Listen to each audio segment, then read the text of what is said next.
መንገድ ነው በተለያየ መንገድ ሲገልጽ እንደነበረው ራሱ አብይ አህመድ ትንሽ ጠንከር ያለ ዱላ ሲያገኘው ትንሽ ምቱ ሲበረታበት መሸሸጊያ ፍለጋ ነው የሚሮጠው። ብዙ ጊዜ ገና ስልጣን በያዘ ማግስት ነው እኔም ብትነኩ ሺዎች በመቶ ሺዎች ከቡራዩ ይመጣሉ ከሰበታ ይመጣሉ አዚፍ እሱ ለሰበታ ህዝብ ወይ ለቡራዩ ህዝብ ነፃነት እንደቆመ ይመስል ለነሱ የሆነ ትሩፋት ያመጣ በሚመስል መንገድ ሺዎች መቶ ሺዎች ይታረዳሉ በሚል ሲያስፈራራ ነበር። ከትናንትና ወዲያ እንኳን አፋር አካባቢ ይመስለኛል ሄዶ የተናገረው ላለፉት 50-60 ዓመታት ያልተሰራለትን ስራ ቢሆንም ለአፋር ህዝብ እኛ ስንመጣ ሰራንለት በሚል ሌላ የታሪክ ቁርሾ ለመዝራት ርብርብ ሲያደርግ ነበር። ዛሬ አፋርን የግጭት ሀብ ያደረገው አብይ አህመድ ነው። የተለያዩ ሸማቂ ኃይሎች እንዲሰለጥኑበት የትሬኒንግ ሴንተር ያደረገውን ኤሪያ ነው በዚህ ልክ ሲገልጽ የነበረውና ብዙሃኑ የኢትዮጵያ የፖለቲካ ኃይሎች የጋራ ራዕይ ሰንቀው የጋራ ስትራቴጂ ነድፈው ባለመስራታቸው ለብልጽግና አገዛዝ ትልቅ እድል ፈጥሮለታል። አንደኛው ህዝብ በማስነሳት ይህን በአንድ ህዝብ መካከል በአማራው መካከል እንኳን በክፍለ ሀገራዊ ማወራቸው እይታ እንዲኖር በማድረግ ከሰኔ 15 ማግስት የሰራቸውን ፕሮፓጋንዳዎች ማስታወስ ትችላለህ። ይሄኛው አውራጃ ይሄኛውን ገደለ የሚል ሳያፍር የተናገራቸው ነገሮች ነበሩ። ቅርብ ጊዜ ፕሮጀክቶችን ሲያስመርቅ አይ ጎርጎራን ሳለማ ይሄኛው ጋር ነው በጣም ታራ የሆኑ በጣም ሪዲኩል የሆኑ ነገሮችን ሲገልጽ ነበርና ይሄ ለነሱ ምን ያክል አለመተባበር አንድ ላይ አለመቆም ምን ያክል ጠቅሟቸው እንዳለ ለአገዛዙ ጠቅሞት እንዳለ የሚያመላክቱ ነገሮች ናቸውና በንቃቃታችን ላይ ስንል አንድነታችን በጣም ወሳኝ ጉዳይ በጣም ዲሳይሲቭ ፋክተር እንደሆነ ለማሳየት ነው። አሁንም እየሆነ ያለው ይሄው ነው። መግለጫችሁ ላይ ይሄን አንስታችሁት ነበርና እንደው መነገር በሚችል መጠን በመግለጫችሁ ላይ ያቀረባችሁት ለጸረ ብልጽግና ኃይላት ያቀረባችሁት ጥሪ ስላለ መነገር በሚችለው ልክ ምን ያክል ወደ መናበብና ወደ መቀናጀት መታችኋል ማለት ይቻላል? እንግዲህ በመግለጫችን ምርጫን በተመለከተ ባነሳነው መግለጫም ላይ ሆነ የአማራ ፋኖ ብሔራዊ ንቅናቄ ምስረታ ወቅት ባወጣነው መግለጫ ላይ ሰፋ ያሉ ነገሮችን አንስተናል። በጋራ ብሔራዊ ኃይሎች በጋራ እንነሳ፣ በጋራ እንስራ፣ በጋራ ስትራቴጂካዊ ስልቶችን ነድፈን እንንቀሳቀስ የሚል ነገር አንስተናል። እውነት ለመናገር ከዚህ በፊት ከነበረው ሁኔታ አንጻር ካየኸው በጣም ጫፍና ጫፍ የቆሙ ትርክቶች፣ ተጻራሪ ትርክቶች ነበሩ። ብዙዎቹ ከአብይ አህመድ በተቃራኒ እንኳን የተሰለፉ የፖለቲካ ኃይሎች የማይታረቅ ህልም ያላቸው የሚመስል ነገር ነበር። እሱን ብዙዎቹ ስንናገረው ያልተገባ ስምም እየተሰጠን ዋጋም ተከፍሎበት ጭምር አሁን የተቀየረ ትርክት አለ፣ የተለወጠ ትርክት አለ። እንደሚቻል አንድ ላይ መስራት እንደሚቻል፣ አንድ ላይ መቆም እንደሚቻል በሊቃኑ መካከልም ሀሳቦች መሸራሸር ጀምረዋል። በታጋዩ መካከልም በተጨባጭ እንዲህ አይነት ሀሳቦች በንግግር ደረጃዎች ኢንፎርማል የሆኑ ውይይቶች ላይ፣ ስብሰባዎች ላይ፣ መድረኮች ላይ ይነሳል። ለምን ይሄኛው ኃይል ከዚህኛው ጋር አይተባበርም? ለምንድነው በየተራ የሚጨርሰን አገዛዙ የሚል ጥያቄ ይነሳል በየሁሉም አካባቢና ይሄ ነገር አንድ መልክ ይዞ አንድ ቅርጽ ይዞ የታወቀ ከህዝብ የተደበቀ ሳይሆን ለህዝብ ፍንትው ብሎ የሚታይ ተጨባጭ ትብብር፣ ተጨባጭ አጋርነት ወታደራዊም ሊሆን ይችላል፣ ፖለቲካም ሊሆን ይችላል፣ በሌሎችም በማንኛውም መስኮች ትብብር የሚደረግበት የጋራ ስትራቴጂክ ሰነድ ተዘጋጅቶ ስራዎች መሰራት አለባቸው። ያ እንዲሆን በሁሉም አቅጣጫ ፍላጎቶች አሉ። መተባበር መፈለግ አንድ ነገር ነው። ስንተባበር በምን ጉዳይ እንተባበራለን፣ ምን እንሰራለን፣ ምን እናደርጋለን የሚሉ ቴክኒካዊ ነገሮች ደግሞ ቀሪ ስራዎች ናቸው። ስለዚህ እሱን መስራት እንደሚያስፈልግ እንደ ተቋም እናምንበታለን። አንዳንዶች እንደሚያስቡት የሆነ የሁለትዮሽ ግንኙነት ወይ የሆነ ድርጅትና የሆነ ድርጅት የሚያደርጉትን ማለት ሳይሆን በአጠቃላይ በኢትዮጵያ ሰማይ ስር አብይ አህመድ የሚባልን አረመኔ አገዛዝ የሚመራውን አረመኔ አገዛዝ በማስወገድ በምትኩ ሁሉም የኢትዮጵያ ፖለቲካ ኃይሎች በልካቸው እና በሚዛኑ የጋራ ሀገር መንግስት የሚመሰረቱበትን ሁኔታ ማምጣት እንደሚያስፈልግ ነው በእኛ በኩል የምናምንበት። አንዱን ያገለለ፣ አንዱን ያካተተ፣ አንዱን የገፋ፣ አንዱን የበላይ፣ አንዱን የበታች የሚያደርግ ሳይሆን ሁሉንም ህዝብ በተሻለ መጠን የሚያከብር እና የሀገር አንድነትን የሚያስጠብቅ ስርዓተ ማህበር መምጣት እንዳለበት ይታመናል። ግን ስራ ይጠይቃል። አሁንም ብዙ ስራዎች እንደሚያስፈልጉ ነው አጠቃላይ ያለው ሁኔታ። እሺ፣ አመሰግናለሁ። አንድ እንደው እዚህ ላይ ዘግተ ነው ብንሄድ የማስበው እዛው አሁን መግለጫውን ካነሳ ነው አይቀር ፊት ለፊት ያሉትን ጉዳዮች ባጭሩ ያጠቃለናቸው ወደ በደንብ ትኩረት ወደሚፈልጉት ነገሮች እንድንሻገር ብዬ ነው። ሌላኛው ሰሞኑን እዚህ ርዕዮት ላይ በስፋት የተነጋገርንበትና በይፋም የአፋብን አባላት መልስ ቢሰጡበት ጥሩ ነው ብለን ያልነው ነገር በማርች 15 ባወጣችሁት መግለጫ ላይ ምርጫን አስመልክቶ ማለት ነው በአገዛዙ በአሁኑ ወቅት የአማራ ህዝብ የህልውና ትግል እያደረገ ባለበት ወቅት ምርጫውን የሚፈልገው የመፍጃ ፈቃድ ለማግኘት ነው። ህብረተሰብ ለመግደል የመግደል ነፃነት አገኛለሁ ብሎ ስላሰበ ነው። ስለዚህ እዚህ ምርጫ ላይ መሳተፍ በጠላትነት የሚያስፈርጅ መሆኑን ከአገዛዙ ተለይተው የማይታዩ የሚያደርጋቸው መሆኑን በዚህም ምክንያት በምርጫውን በማጀብ በሚሳተፉት ላይ እርምጃ የምትወስዱ መሆናችሁ ለሰራዊታችሁ ትእዛዝ መሰጠቱን የጠቀሳችሁበት ነጥብ አለ እና ይሄ ፋኖ ብልጽግናን የሚቃወሙ ኃይላት በእኔ መንገድ ካልሄዱ በስተቀር እርምጃ ወስድባችኋለሁ ጠላቶቼ ናቸው ማለቱ አይደለም ወይ የሚል ጥያቄ ስላስነሳ በእናንተ በኩል ያለው ምላሽ ምንድን ነው? ልክ ነው። እንደዚህ አይነት ጥያቄዎች ሊያስነሳ ይችላል። መሰረታዊ ሀሳቡ ግን ምንድን ነው? በእኔ መንገድ ካልሄዳችሁ እርምጃ ወስድባችኋለሁ የሚል አይደለም። ትርጓሜው አጠቃላይ ሰንሱ የመግለጫው ሰንስ በመጀመሪያ የምርጫ ምንድን ነው? አሁን ባለንበት ነባራዊ ሁኔታ ምርጫ የሚደረግበት ነባራዊ ሁኔታ እንደሌለ የጦፈ ጦርነት ውስጥ እንዳለ እያንዳንዷ ስንዝር መሬት በአማራ ህዝብ ደም እየጨቀየ ባለበት በዚህ ወቅት ምርጫ አደርጋለሁ ብሎ ወይም ደግሞ የአማራ ህዝብ ወኪሉን በምርጫ ካርድ ይመርጣል ብሎ ማሰብ ከብጀት ያልተናነሰ እይታ ነው ብዬ ነው ማምነው። ስለዚህ አጠቃላይ ኮኔክሽኑ ምንድን ነው? ምርጫ ማድረግ የሚቻልበት ድባብ የለም። ነገር ግን አገዛዙ ሀፍረተ ቢስ ነው። ተፈጥሮ ፍጹም ሀፍረት የማይሰማው አይናችሁን ጨፍኑና ላሞኛችሁ የሚል አገዛዝ ስለሆነ በምርጫ እንደተመረጠ አድርጎ መንግስት መስሎ ተጨማሪ እንደገና ሌጂቲሜሲ ፓወር የሚያገኝበት እድል መፈጠር የለበትም። ያ እንዳይሆን እንድትሰሩ፣ ያ እንዲሆን ከአገዛዙ ጎን እንዳትተባበሩ የሚል ግልጽ ጥሪ ነው ያቀረብ ነው። ስለዚህ በጠላት መንገድ ከሄዳችሁ ጠላት ናችሁ ነው።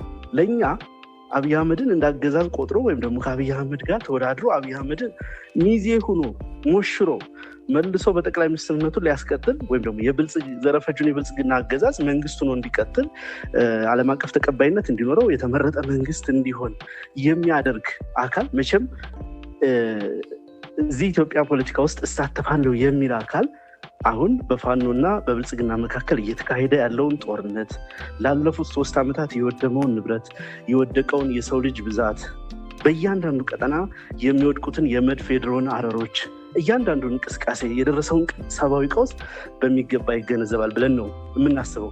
በተለይ ደግሞ ፖለቲከኛ ለሆነ ሰው ይሄ የተሰወረ አይደለም።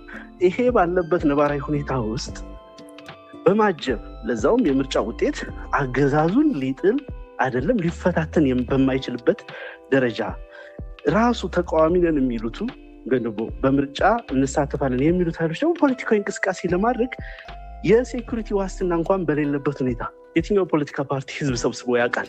ላለፉት 3 ዓመታት አንድም ቦታ ፓርቲዎች በህዝብ በብዛት በሚንቀሳቀስባቸው ቦታዎች ገጠርም ቢሆን የወረዳ ከተሞች ወይም በሌሎች አካባቢዎች መንቀሳቀስ ይችላሉ ወይ?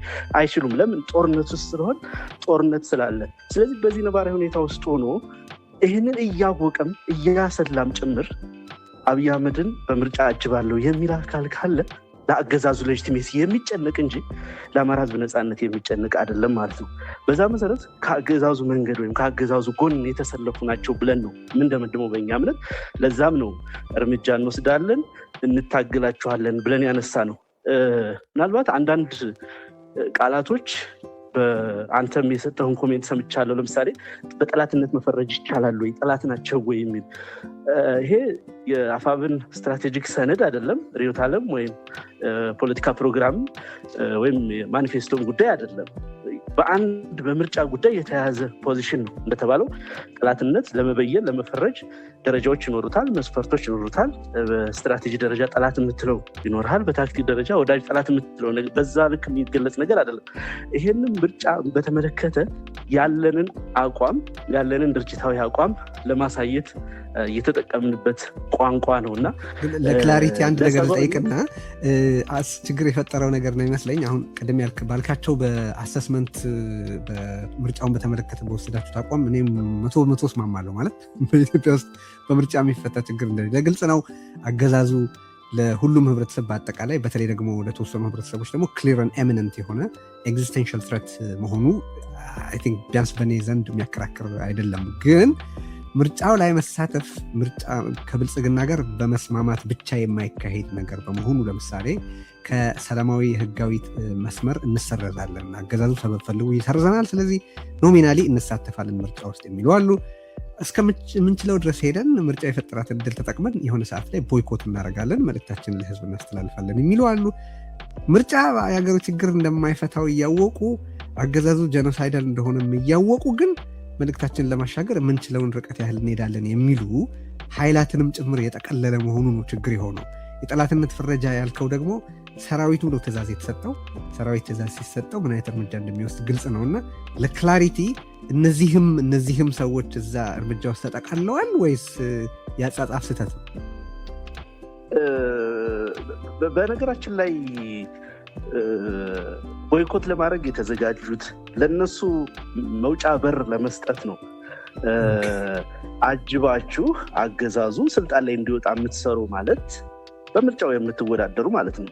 ይገባናል። አንዳንዶቹ ፖለቲካ መድረክ ፈልገውት የሚሰሩ ፖለቲካ ፓርቲዎች ሊኖሩ እንደሚችሉ ቦይኮት ማድረግም ፎርዛት ማተር መሰረዝም እኮ ሰላማዊ ትግል ነው።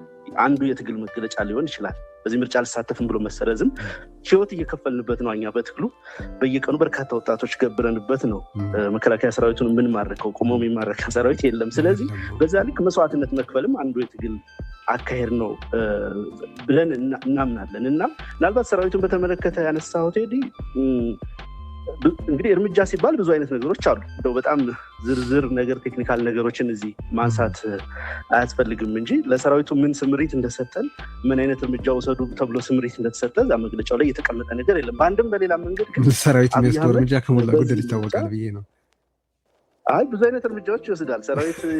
አስረን መቼስ የምርኮኛ አያያዛችንን ያስባል ይገሉ የመጡ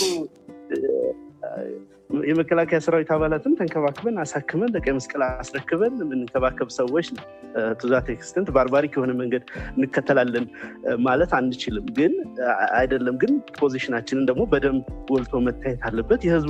በህዝብ ሰቆቃም ላይ ማላገጥ ነው ብዬ ነው እኔ ፐርሰናሊ እሱን ማለት እኔ በጣም ቀበለዋለሁ እኮ ሂስ መቅረቡን፣ ትችት መቅረቡን፣ መኮነኑን አሚን ይሄ ፖለቲካ ነው፣ የህዝብ የህይወትና የመኖር ጉዳይ ነው እስማማለሁ።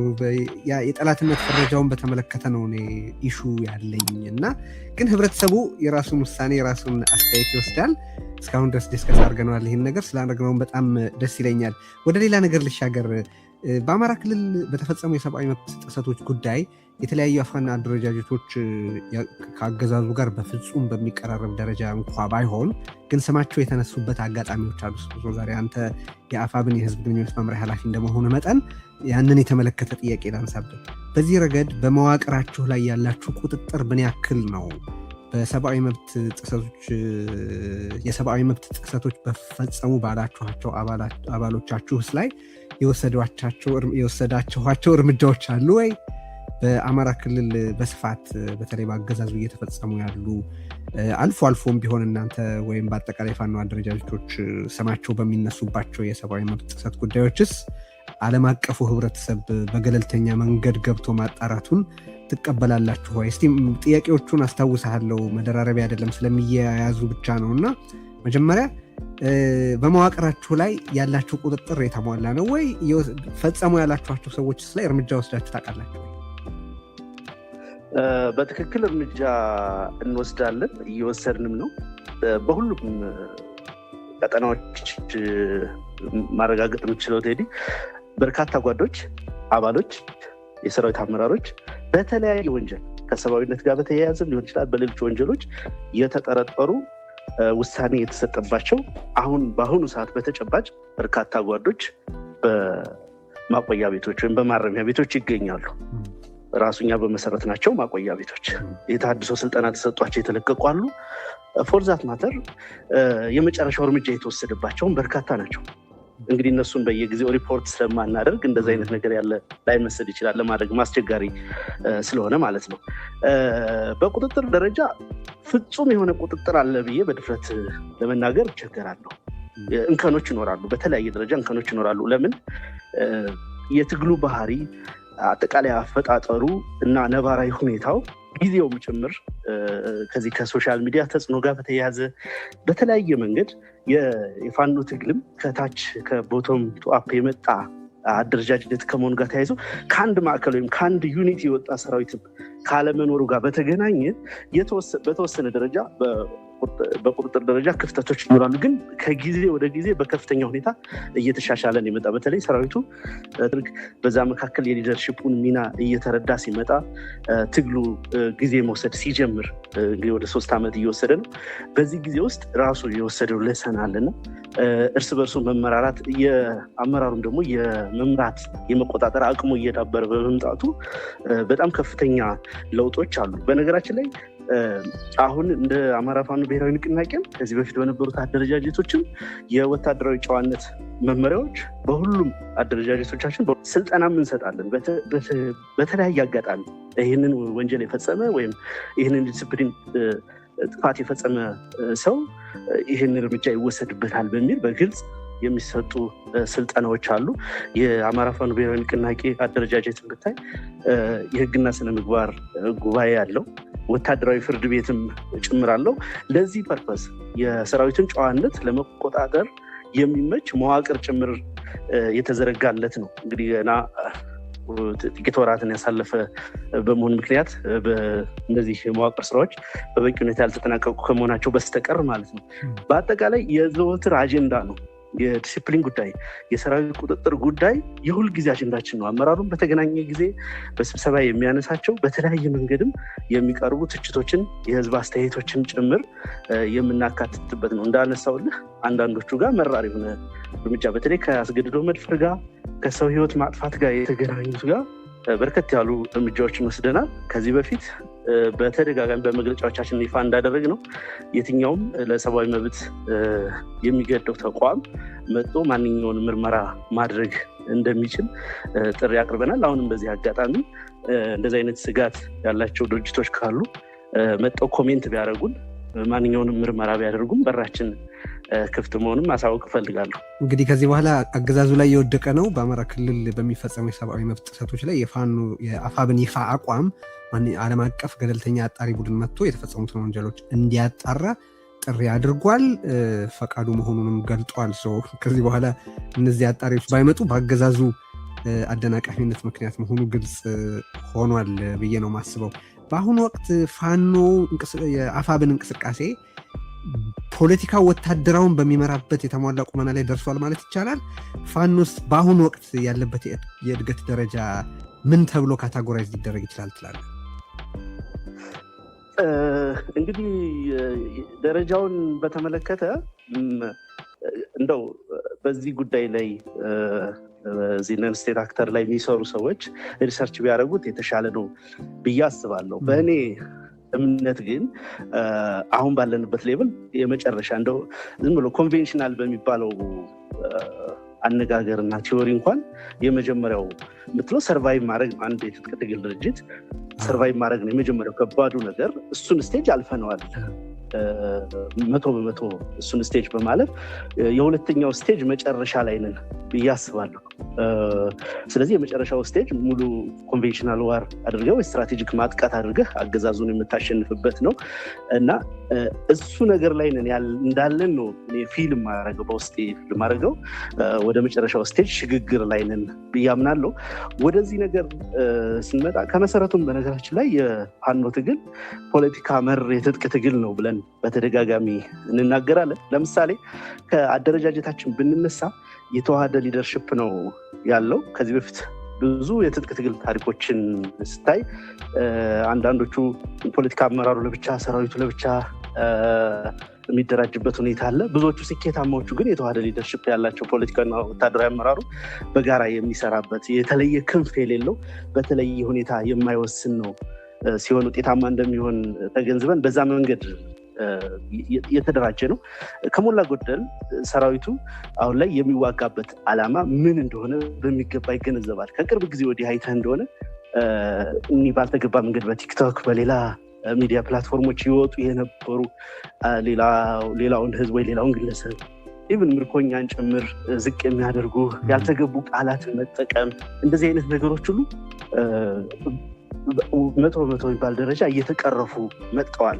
ኢምፓክቱንም ጭምር እያወቀ የኛ ትግል ለሌላው ህዝብ ለሌላው የፖለቲካ ኃይል ምን ማለት እንደሆነ ምን እንደሚጠበቅብን ምን አይነት ነገር እንደተሸከም በተለይ አሁን ባለንበት ሁኔታ ከአገዛዙ የጦረኝነት ባህሪ ጋር የዚህ የአፍሪካ ቀንድ ወይ ምስራቅ አፍሪካ ቀጠና ሙሉ በሙሉ አንስቴብል በሆነበት ሁኔታ ውስጥ ፋኖ በዚህ ልክ አቅም መገንባቱ ከኛ አልፎ ለሌሎቹ ጭምር ዋስትና መሆን የሚችል ፎርሚደብል የሆነ ኃይል መሆን የሚችል መሆኑን ብዙዎቹ ልጆች እየተረዱ በመካከለኛ አመራር ደረጃ ያለው ጭምር እየተረዳ ሰነዶችንም እያነበቡ ዓለምም ትኩረት እየሰጠው የመጣ መሆኑን እየተገነዘቡ ሲመጡ ትልቅ የኃላፊነት ስሜት ውስጥ ነው እየተገባው።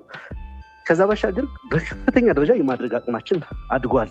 አሁን ባለንበት ሁኔታ ዛሬ ያለ የፋኖ ሰራዊት የሆነ ቦታ ሄዶ ግጭት ለመፍጠር ወይ አንድ ጠላት ሁለት ጠላት ተኩሶ ለመግደል አይደለም የሚንቀሳቀስ አንድ ዩኒት ሙሉ በሙሉ ደምስሶ ሎጂስቲክስ ለማግኘት አንድን ቦታ ለማስለቀቅ ወይም ደግሞ ትልቅ ፖለቲካዊ ትርጉም ያለው ድልን ለማግኘት ነው የሚያቅዱት። እያንዳንዱ አሃድ ያንኛውን የመጀመሪያውን ደረጃ አልፈውታል። ትልቅ የሆነ ስለ ልቦና የበላይነትም አለ።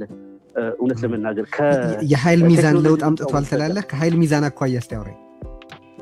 በትክክል በሚገባ የኃይል ሚዛን ለውጥ አምጥቷል። ሁሉም አገዛዙ አቅዷቸው የነበሩ ፖለቲካዊ እቅዶች፣ ወታደራዊ እቅዶች መቶ ይባል ከሽፈዋል።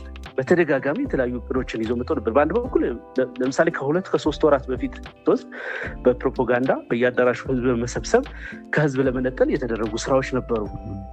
እነዛን ስራዎች በወታደራዊ ስራም በፖለቲካዊ ስራዎችም አክሽፈናል። ኢትዮጵያ ውስጥ በአጠቃላይ አሁን ባለው ነባራዊ ሁኔታ ትልቅ የኃይል ሚዛን ሽፍት ማምጣት ችሏል ማለት ነው ፋኖ። እሺ፣ ከጥቂት ቀናት በፊት ለኮማንዶ ሰልጣኞች ያደረግከው አንድ ንግግር በማህበራዊ ድረገጽ ተለቆ ሙሉን አይቼዋለሁኝ እና እዛ ላይ የተጠቀምከው አንድ ምሳሌ ቀጥሎ ማነሳውን ጥያቄ እንዳነሳ ምክንያት ሆኖኛል። እዛ ላይ ምን ትላለህ? የአማራን ህዝብ ትግል ለመውለድ ያጋጠመውን ፈተና ክርስቶስ ሲወለድ ከገጠመው ፈተና ጋር አነጻጽረህ ተናግረሃል። በዚያን ወቅት ክርስቶስ ከተወለደ በኋላ ለማጥፋት የተንቀሳቀሰው ሄሮድስ እንደነበረ ሁሉ ዛሬም የአማራን ትግል እንዳይወለድና ከተወለደም በኋላ ለማጥፋት የሚንቀሳቀሱ የዘመናችን ሄሮድሶች አሉ ብለህ ነበርና ጥያቄ ምንድነው? አንደኛ የአፋብን ትግል ሴኩላር አይደለም ወይ?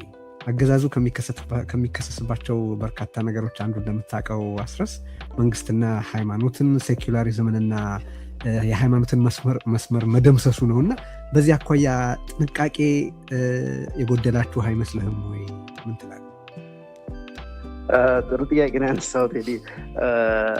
ያንን ንግግር ያቀረብኩት የ2018 ገና ጊዜ ነው ታህሳስ 29 እና የገናን በዓል ከሰልጣኞቹ ጋር ነው ያሳለፍኩት። በአጋጣሚ ከክርስቶስ መወለድ ጋር የተያዘውን ታሪክ ያነሳሁት በዛ ምክንያት ነው። ሙሉ ሴኩላር ነው የፋኖ ትግል። በነገራችን ላይ በዚህ እኔም ፐርሰናሊ የምታማ አይደለሁም በእንደዚህ አይነት ነገሮች እና ሰዎች አሶሼት ሊያደርጉት ይሞክራሉ፣ በተለይ ከኦርቶዶክስ ጋር። በፍጹም ግን እንደዚህ አይነት እንትን የለም፣ እንደዚህ አይነት እሳቤ የለም። በእሳቤ ደረጃ እኔ መቶ የምተማመንበት ነው። አንዳንዶች ወንድሞች ጋር ተለቅ ያለ መስቀል ሲታይ፣ አንዳንዶቹ ጋር የሆነ ምልክት ሲታይ በፍጥነት ወደዛ አሶሼት ላይ ማድረግ ነገር አለ። እንደውም እኔ የአማራ ትግል አንዱ ከብዙዎቹ የትጥቅ ትግሎች ልዩ ከሚያደርግበት ምክንያቶች የማስበው አንደኛ አይዲዮሎጂካል ሰቦርዲኔሽን የለውም። ለምሳሌ በዚህ በቀዝቃዛው ጦርነት ወቅት የተደረጉ የትጥቅ ትግሎችን ብታይ አብዛኞቹ ወይ ኮሚኒስት ለመሆን የሚደረጉ ናቸው። ሌሎቹ በተወሰነ ደረጃ ደግሞ የካፒታሊስቱን ወርልድ ድጋፍ ለማግኘት የተደረጉ ናቸው። ሌሎቹ ደግሞ ሃይማኖታዊ ዶግማን መሰረት ያደረጉ ወይም ደግሞ ሃይማኖታዊ መሰረት ያደረጉ ናቸውና የአማራ ትግል ከነኚህ ሁሉ የተለየ ነው። የራሱ ባህሪ ያለው የራሱ ከለር ያለው ነው እና በዚህ በኩል ማንም አድማጭ ምንም ጥርጣሬ ሊገባው የማይገባው ነገር ቢኖር የፋኖ ትግል 100% ሴኩላር ነው። አንዳንድ ፍላጎቶች፣ አንዳንድ እጆች ነበሩ፣ ነገር ግን ተሸንፈዋል።